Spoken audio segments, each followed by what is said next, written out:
Next question है name the property of under the multiplication used in each of the following. इसके अंदर बताना है कौन सी टाइप की प्रॉपर्टी यूज की है। हम लोगों ने चार प्रॉपर्टीज पढ़ी थी, एसोसिएटिव, कम्युनिकेटिव, कम्यूटेटिव, उसके बाद पढ़ा था हमने क्लोजर और डिस्ट्रीब्यूटिव।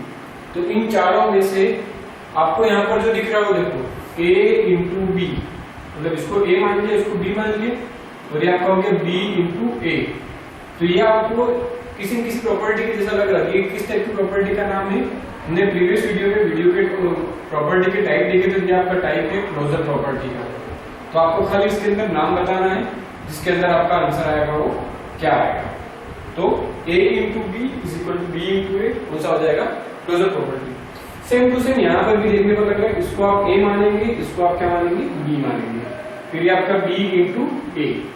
फ्रेंड्स फिर से वही वाली बात आ गई, a into B is equal to B into A. A क्या हो गया? कौन सी प्रॉपर्टी होगी? क्लोजर प्रॉपर्टी होगी। फिर अगला दे रखा है, अगले क्वेश्चन में दे रखा है कि अगर हम उसको कैंसिल आउट करते हैं तो ये एक दूसरे के रेसिप्रोकल दिख रहे हैं। देखो 19 यहाँ ऊपर, इधर नीचे, और यहाँ पर जो न्यूमरेटर है वो यहाँ पर डिनोमिनेटर है, यहाँ पर जो डिनोमिनेटर है यहाँ पर क्या है? न्यूमरेटर। फाइनल आंसर क्या आ रहा है? 1 आ रहा है। तो हम लोगों ने प्रीवियस वीडियो में डिस्कशन किया था, एडिटिव इनवर्स के बारे में देखा था और एक देखा था मल्टीप्लिकेटिव इनवर्स। तो यहाँ पर एडिशन का तो साइन है नहीं, मतलब ये क्या? इनवर्स का मतलब क्या था? उल्टा, रेसिप्रोकल। तो यहाँ पर 19 यहाँ ऊपर होते हुए नीचे भी कौन सा हो गया आपका? Multiplicative inverse. ये आपका सिंपल सा आपको बताना है, ठीक है? मल्टीप्लिकेटिव इनवर्स आइडेंटिटी, कौन से टाइप की आइडेंटिटी इसके अंदर प्रॉपर्टी है वो यूज हो रही है। तो हम लोगों ने यहाँ पर इसको देख लिया। अब हम बात करते हैं, जैसा जैसा वर्ड दे रखा है उसके हिसाब से आपको चलना है। आपको ये ध्यान रखना है क्या क्या उसमें पूछा जा रहा है, क्या हम उसके अंदर लिख सकते हैं। हो सकता है आपको थोड़ा सा इसमें कंफ्यूजन होगा कि हम लोगों ने जो आइडेंटिटीज देखी उस वीडियो को इजीली अच्छे से देखें। थोड़ा सा हमारे पास क्या है कि उसको बोलने का तरीका आपको अलग लग सकता है, अदरवाइज उसको हम इजी करके लिख सकते हैं। आप नोटबुक लेकर के उसको नोट डाउन करें और इजीली उसको समझते जाए। फिर यहाँ पर दे रखा है मल्टीप्लाई। मल्टीप्लाई का साइन मतलब यहाँ पर क्या लिखा है? इंटू। यहाँ पर लिखा है 6/13 रेसिप्रोकल ऑफ -7/16। रेसिप्रोकल मतलब किसका? इसका रेसिप्रोकल। तो 7/16 का रेसिप्रोकल क्या होगा? 16/7। ये हो जाएगा आपका 16/7 को इससे मल्टीप्लाई करके सॉल्व करना है। तो फ्रेंड्स आपको सॉल्व करने पर कुछ मिलने वाला है, मतलब इजी तो हो नहीं सकता है, तब क्या करेंगे अपन? मल्टीप्लाई करेंगे। तो ये हो जाएगा 96, पूरी किसका हो जाएगा? माइनस का, और ये हो जाएगा 91। ओके फ्रेंड्स, ये आपका इजीली इसका आंसर हो गया। अब कौन सी प्रॉपर्टी इसके अंदर हम अप्लाई करें जिससे कि ये आपको मिल सकता है? तो हम लोगों ने अलग अलग टाइप की प्रॉपर्टीज के बारे में देखा था, तो जिसके अंदर हम लोगों ने 4 प्रॉपर्टीज फिर से देखी थी। मैं आपको फिर से वही बात आपके सामने लाके रखा हूँ। कम्यूटेटिव प्रॉपर्टी के अंदर हम लोगों ने मल्टीप्लिकेशन में क्या किया था, अगर आप लोगों को इजीली याद आ रहा होगा तो आपको पता पड़ जाएगा। ये डिस्ट्रीब्यूटिव में हमने क्या लिखा है। तो इस तरह की प्रॉपर्टीज जो हमारे पास थी उसके अंदर हम लोग क्या कर सकते हैं। तो 3 वेरिएबल वाली प्रॉपर्टी आपकी कम्यूटेटिव और डिस्ट्रीब्यूटिव के अंदर तो नहीं है, तो एक और प्रॉपर्टी हमारे पास बची है। वो डिस्ट्रीब्यूटिव में क्या होता है? डिस्ट्रीब्यूशन करना होता है। और एक और प्रॉपर्टी हमारे पास कौन सी बची है? Associative property. एसोसिएटिव प्रॉपर्टी क्या कहती है वो देखो। एसोसिएटिव के अंदर तो आपको ये दे रखा है a into B into C is equal to a into B और इंटू सी। ये आपके इसके अंदर कंसेप्ट में दे रखा है। तो इस कंसेप्ट को अगर आप अप्लाई करेंगे तो आपको इजीली पता पड़ जाएगा कि यहाँ पर कौन सा कंसेप्ट अप्लाई हुआ है। आप इसको a मान लेंगे, ये आपका a हो गया, ये आप b हो गया, ये आपका c हो गया। ये कुछ ऐसा ब्रैकेट बन रहा है। और इधर देखें तो अभी हमने a इसको लिया तो यहाँ पे लिखेंगे a इंटू बी और यहाँ पर क्या लिखेंगे? c। फ्रेंड्स चारों जो आइडेंटिटी प्रॉपर्टीज हैं उनके ऊपर दिमाग लगा के चेक करना है किस में 3 वेरिएबल्स यूज हो रहे हैं, किस में 2 वेरिएबल यूज हो रहे हैं। तो मैंने आपको स्टार्ट में 4 प्रॉपर्टी के नाम क्यों लिए? इसलिए लिए ताकि आपका माइंड वहां पर जाके क्लिक करे कि आप इजीली उसको क्या कर सके? आइडेंटिफाई कर सके। तो आई थिंक आपको पता पड़ गया हमारा आंसर क्या है। Tell what property allows you to compute. इसको कंप्यूट करने के लिए कौन सी प्रॉपर्टी चाहिए? तो कौन सी होगी? Associative property. आप चाहो तो उसको कंप्यूट भी कर सकते हैं, मतलब सॉल्व कर सकते हैं। तो सॉल्व करने पर क्या हो जाएगा?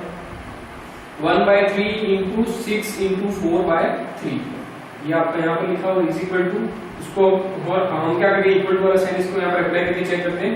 1/3 इंटू 6 इंटू 4/3, तो इसको सॉल्व करने पर हो जाएगा 2, तो ये हो जाएगा 8/3। तो इधर भी देखिए आप लोग, ये 2 हो गया, फाइनली आंसर क्या आएगा 8/3। मैंने आपको कई बार कहा एडिशन और मल्टीप्लिकेशन में आपकी प्रॉपर्टीज के अंदर आंसर में चेंजेस नहीं आएंगे। चेंजेस किस में आएंगे? डिवीजन और सब्ट्रैक्शन में आएंगे। क्लियर? तो ये आपके क्वेश्चन नंबर 7 तक हुआ। अब हम बात करते हैं क्वेश्चन नंबर 8 और 9 के बारे में।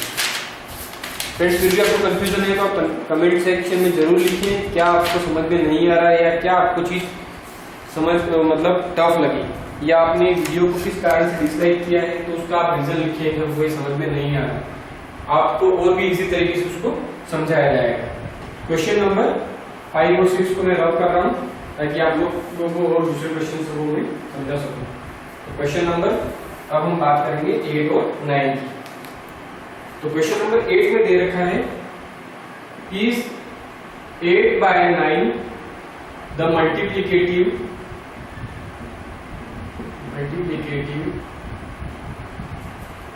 इनवर्स ऑफ, ये मिक्स फ्रैक्शन में दे रखा है तो आपको क्या करना पड़ेगा, सॉल्व करके चेक करना पड़ेगा। Inverse of -1 1/8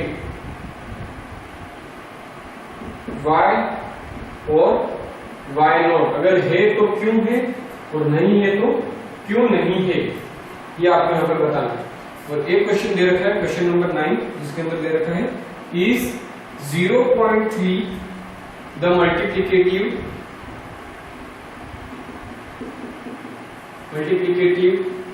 inverse of 3 1/3 y और y0। तो जहां पर पॉइंट वाले डिजिट्स वगैरह दे रखे हैं तो उनको हम क्या करेंगे, उसको इजी करके चेक करेंगे, अदरवाइज बाकी को तो नॉर्मल फॉर्मेट में है। तो अब यहाँ पर मिक्स फ्रैक्शन में दे रखा है, तो मल्टीप्लिकेटिव और एडिटिव इनवर्स के बारे में आपको पहले से बता देता हूं। कल हम लोगों ने एक तो मल्टीप्लिकेटिव देखा था और एक देखा था हमने, ताकि आपको दोनों याद आ जाए, इनवर्स, और एक देखा था हमने एडिटिव इनवर्स। तो हम लोगों ने पहले डिस्कशन किया था इस प्रीवियस वीडियो में कि एडिटिव इनवर्स में तो ये होता है कि जो आपके पास डिजिट दे रखा है उसके अंदर ऐसा क्या डिजिट को ऐड करे या सब्ट्रैक्ट करे कि वो डिजिट क्या हो जाए पूरी तरह से, या वो नंबर है वो 0 हो जाए। और मल्टीप्लिकेटिव में ये दे रखा है उस चीज को हम किससे मल्टीप्लाई करें कि पूरा क्या हो जाए उसका, तो रेसिप्रोकल हो जाए।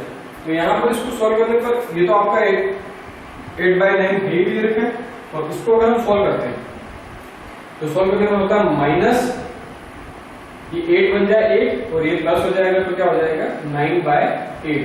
तो इसमें ऐसा कहा गया है कि क्या ये इसका मल्टीप्लिकेटिव इनवर्स है या नहीं, और हम लोग दोनों केस में एक साथ डिस्कशन करेंगे क्यों, और फिर इसको भी हम सॉल्व करके देखते हैं। देखो ये आपका दे रखा है 0.3, पॉइंट हटाने पर नीचे क्या आ जाएगा 10। क्लियर?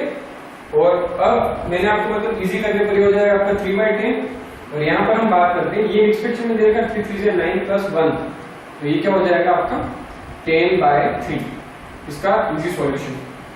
तो आपको इन दोनों में कोई ना कोई कनेक्शन दिख रहा होगा। ये क्या दे रखा है 3/10 दे रखा है, और ये कितना दे रखा है 10/3, मींस दोनों में क्या फर्क है।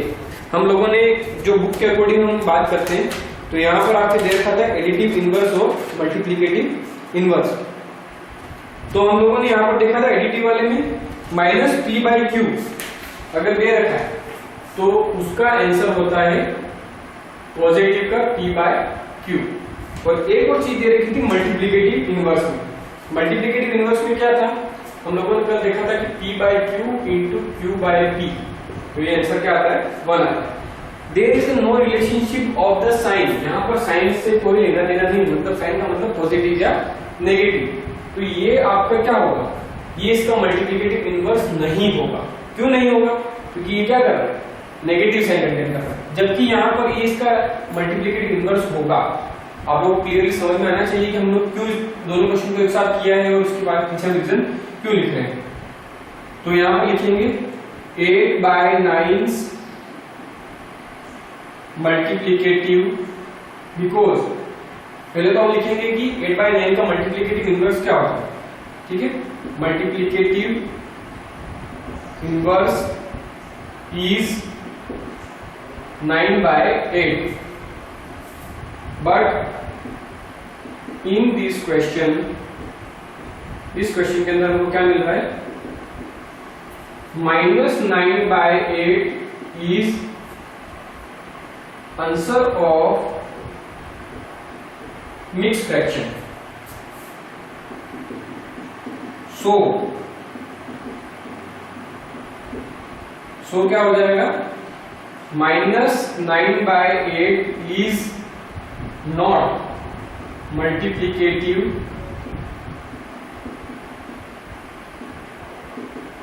Inverse of 8/9। क्लियर? तो आप लोग को ये रीजन समझ में आ गया होगा। सेम टू सेम यहाँ पर भी आपको वही इसी टाइप से रीजन लिखना पड़ेगा। तो आप y और y नॉट का मतलब ये आपको डिस्क्रिप्टिव लैंग्वेज उसको समझाना है। अब अगली हम बात करते हैं, तो यहां पर हम लिखेंगे 10/3 is multiplicative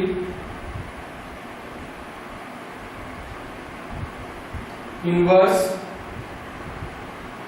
of 0.3 और 0.3 और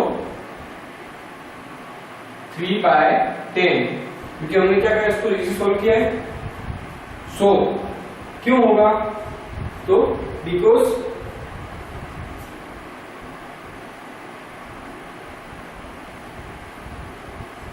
इनवर्स ऑफ